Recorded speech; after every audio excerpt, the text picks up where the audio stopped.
Hello, my name's Ellie. I'm from the Craft House Magic channel on YouTube, and today I thought I'd do something different. So I thought I'd vlog my crafty day today of doing some little projects and just having a bit of crafty fun. There's a few things that I've got out that I'd like to work on. I have a top cut out, which is the same as this top that I'm wearing. This is the Cashmerette Concorde, and it's the same version as this one with the higher neck. Cut out one ready to make up, so I'm going to make that up. I'll put a picture here of what the pattern's going to look like in the end, but basically I've just got to sew that up on my overlocker and my cover stitch machine, so I'll take you along with me.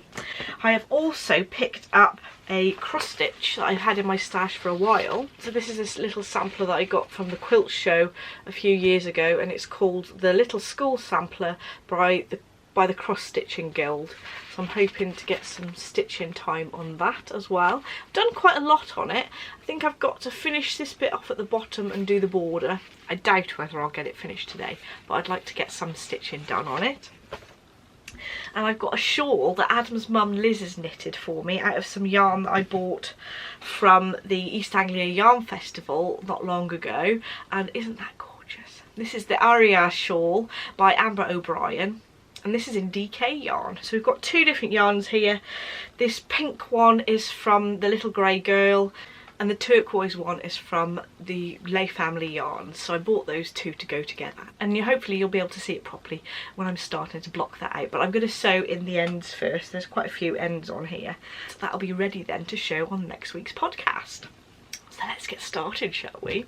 So I'm going to start with my t-shirt. So this is my Juki overlocker. It's the MO654DE, and it's one of my favourite pieces of equipment I've got in my craft room. And I'm just going to sew the shoulder seams with a little bit of elastic on the top to stabilise them.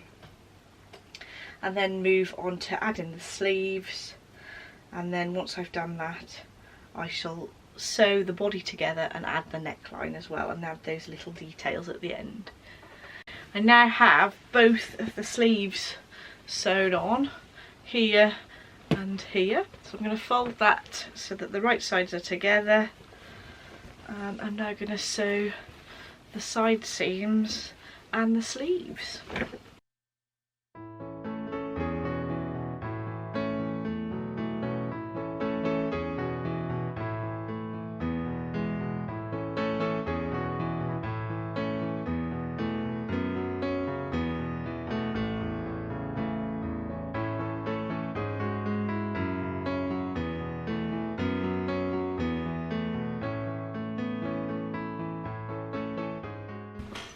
So it's starting to take shape. The sleeves are on. It's time to do the neckband and the cuffs as well. So I'm going to start with the neckband.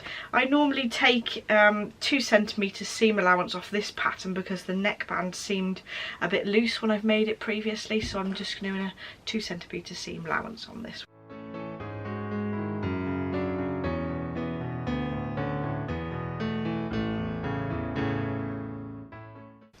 So I'm folding over the neckband now, and I'm going to mark where halfway around is. I've already got marks on this pattern piece actually for the front and the back, but I'm going to put pins in for the sides as well. There we go. I've marked 4 points, the sides and the front and back, and I'm going to mark those points onto the top as well. So I'm going to mark this one with a pin, the very back, and then putting the seams together, the shoulder seams together, I'll find the centre front, and I want to mark halfway between, which is actually pretty much the side seams, which is unusual for a pattern. Can't remember whether I noticed that before. I'm going to pin that in.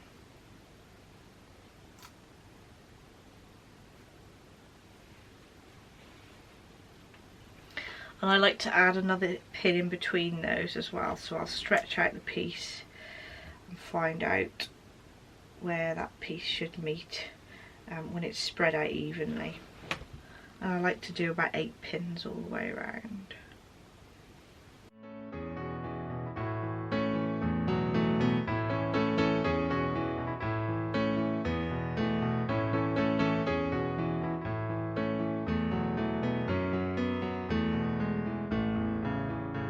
So I'm going to sew in the ends now. I've just threaded a needle. So the overlock threads are completely enclosed. So that's the neckband in, which is looking good. I'll give this a press in a bit and top stitch those, but I'm going to start doing the cuff bits next. Just sewing the ends in the cuff as well, and this makes sure it's really secure. So that's one cuff done. I'm just going to do the same on the other sleeve now. I've now sewn both of the cuffs on, and I've turned it inside out so I can actually press the hem into place on the bottom of the garment. I'm going to do a 1.5 centimetre seam allowance. I use this little prim measuring tool to do that, and I've just got my ballpoint pins.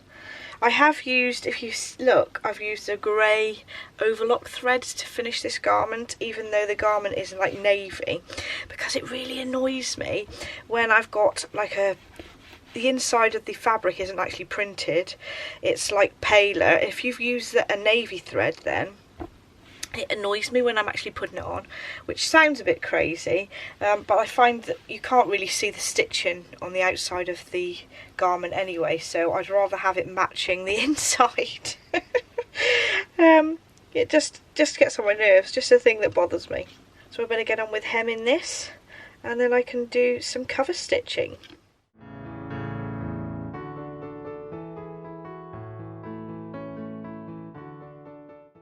Just giving the neckline a nice press to make it nice and neat before I top stitch it.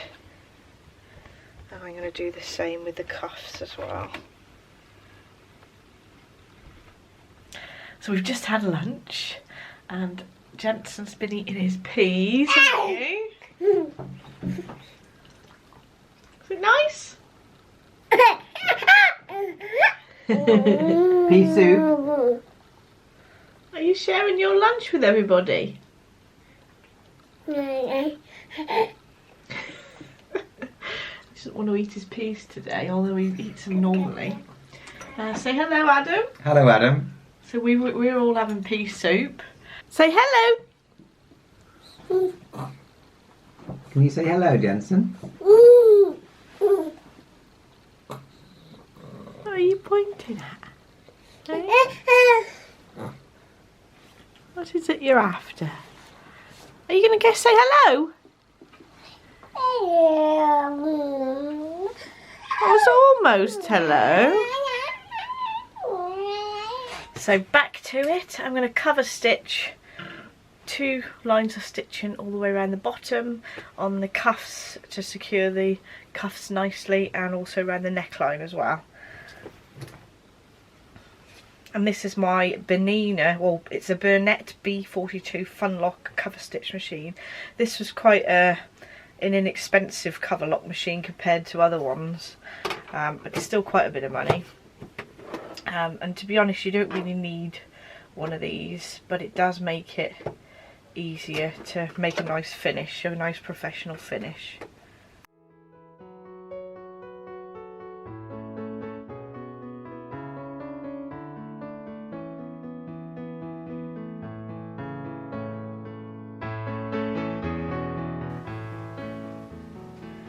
Just sewing the last ends in now. I think I've decided not to put the little tabs on the sleeve because I think because the print is so busy you're not going to be able to see that much anyway, and it's not really the same style, if you know what I mean. So this is more of a floral, and I don't think it lends itself to the tabs. So I think we're pretty much finished. I'm going to give that a press and then that will be finished, and then on to the next project. Right, so I've just popped it on to see how it looks, and I think that's nice. Although I do think that even though I've used a 2 centimetre seam allowance instead of a 1 centimetre seam allowance, the neck does stick out a little bit, so I might trim the pattern piece just to make it a little bit shorter so that it goes nice and flat at the edges.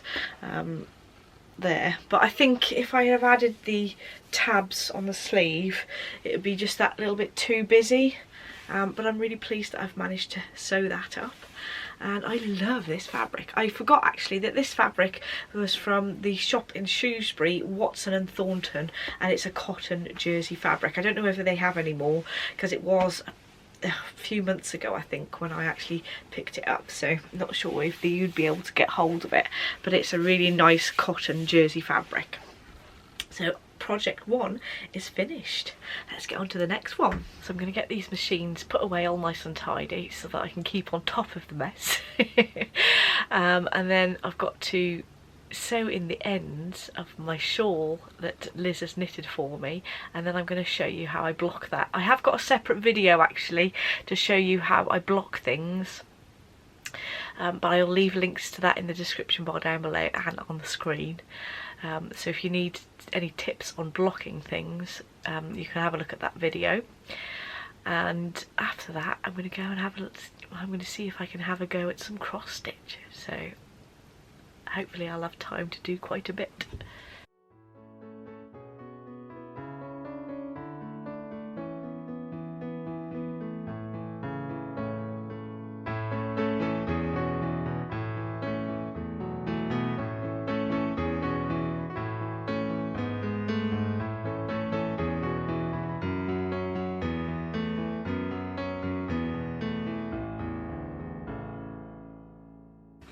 Right, I've all finished sewing all the ends in. I'm going to go downstairs and pop this in a nice warm bowl of water with a bit of eucalyptus in, soak that for about 20 minutes, and then I'll start blocking.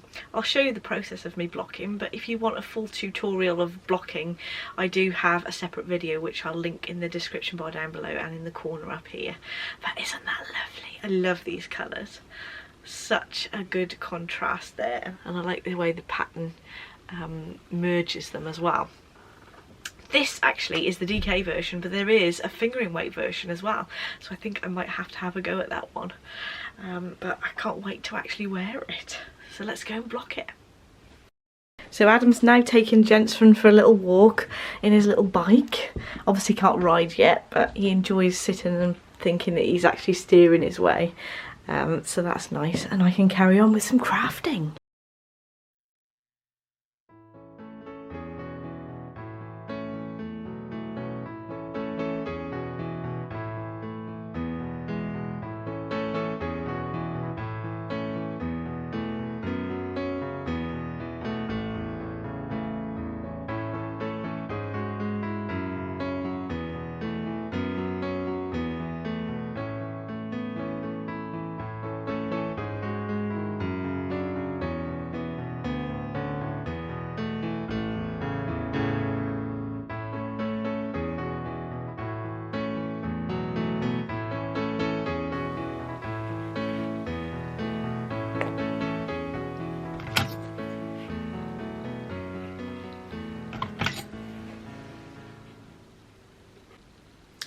So we have a shawl blocking.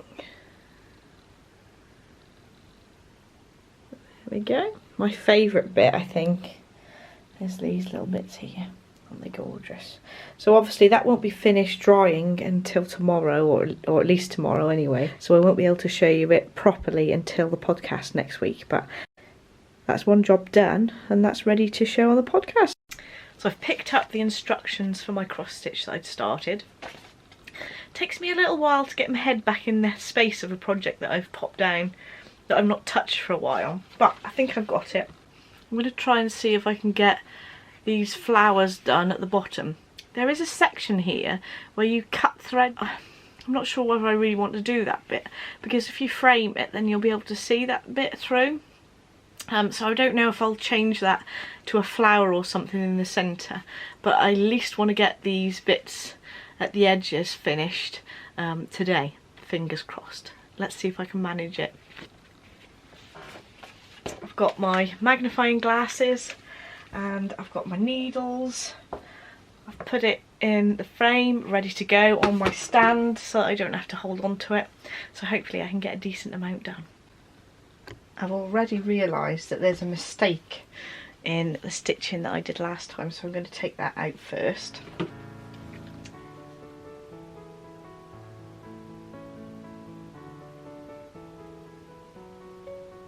So I've ended up taking out pieces here and here, and I'm going to just start those again. I've actually transferred over to my grippy hoop.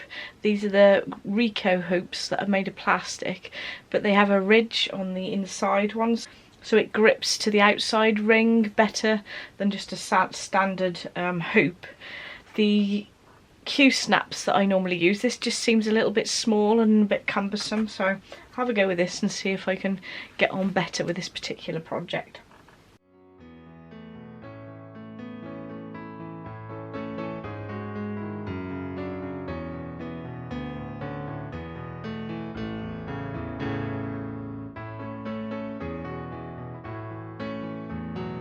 So this piece is being stitched on some 28 count linen, and it all came with the kit, which is handy.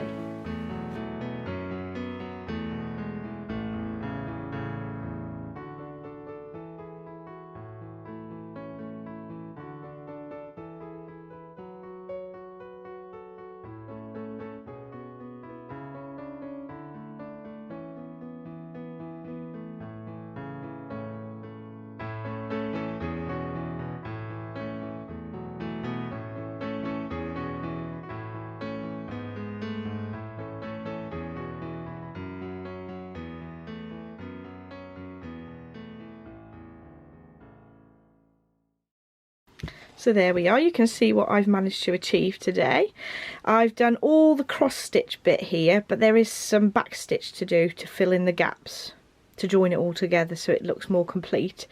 The part in the centre here, I am going to replace it because I just think it would look better if it was some cross stitch rather than this different type of sort of embroidery where you cut away some of the threads, because when you frame it, you can see straight through it. So I am going to replace that, but I am getting on with it quite nicely. The frame that I was using to stitch it on is this Rico one with a groove in the middle, and it did really hold it nicely. I was a bit worried that it might mess up my cross stitch that I've already done, but it doesn't seem to have. I think it might if you're taking it in and out a lot, but because this is such a small piece, I think that'd be absolutely fine. So with any luck, by the next podcast I'll have got some more work done on this now that I've made a good start on it and picked it up again. So I hope you've enjoyed seeing a different type of video today. Let me know if you want to see more of these or more of the usual podcasts or things like tutorials and things.